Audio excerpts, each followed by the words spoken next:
Hi, my name is Dallas Glass. I'm an avalanche forecaster and a member of the area instructor trainer team.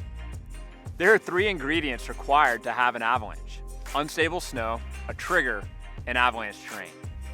Removing any one of these ingredients eliminates the possibility for an avalanche. While we can't influence the stability of the snow, we can use our understanding of how it varies over time and over the terrain to better understand where it's dangerous. Always check your local avalanche forecast to understand avalanche hazards for the day and how they will vary over the terrain. Avalanche danger can change by elevation. Avalanche centers often use specific elevations or descriptors such as below, near, and above tree line to communicate how the hazard changes. These are not hard and fast lines. These elevation bands help you, the traveler, anticipate how the danger may change as you ascend or descend the mountains. And often the danger changes gradually over the landscape. Use your altimeter watch or a GPS to keep track of your elevation. These terms use the general presence or absence of trees over large areas to help you recognize a change in elevation and are not specific to any individual slope. You may find open slopes well below tree line.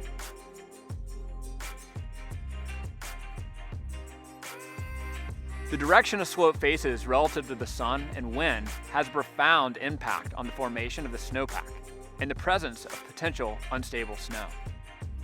Determining which direction a slope faces is a crucial backcountry skill.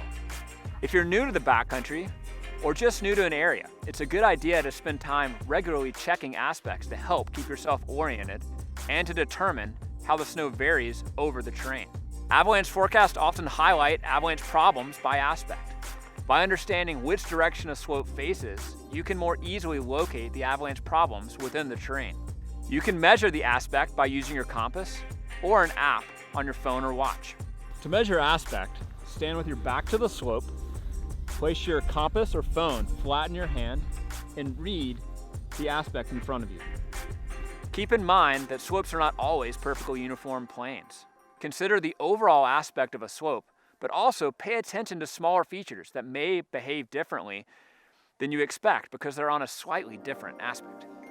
The avalanche forecast is going to give you lots of information about the expected avalanche danger, the characteristics of this unstable snow, and where it's likely within the terrain. Even so, make sure to keep your eyes open for simple clues that unstable snow may be present. The most obvious sign of unstable snow and avalanche hazard is signs of recent avalanches. This is a clear sign that avalanches can occur and unstable snow likely exist on similar slopes. Cracks that initiate at the tip of your snowshoe, ski, or snowmobile and that shoot across the snow surface indicate unstable conditions.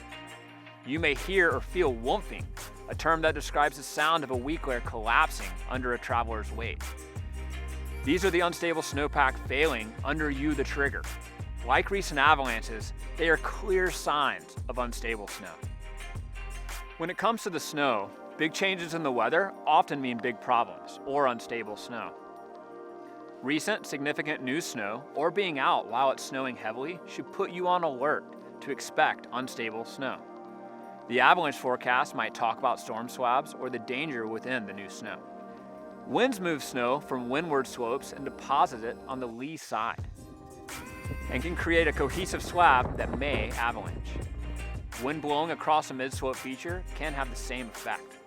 Look for plumes of snow at ridgetops, cornice growth, snow blowing off of trees, and rippled or very snow surfaces. The forecast might talk about wind-transported snow and advise you to avoid leeward or drifted sides of ridges or features that stick up into the wind. Rapid warning from the direct sun, warm temperatures, or rain increases the avalanche hazard. Signs that snow is becoming unstable due to warming include pinwheels or roller balls on steep slopes. Exercise extra caution with warming right after a storm. When stronger snow overlies weaker snow, there's an increased avalanche hazard. This condition is often reported in an avalanche forecast or by field observers conducting snow profiles or snowpack tests. Follow the advice given in the avalanche forecast, even if you don't see direct signs of instability yourself. We can't influence the stability of the snow, but we can use our understanding of how it varies over time and over the terrain to better understand where it's dangerous.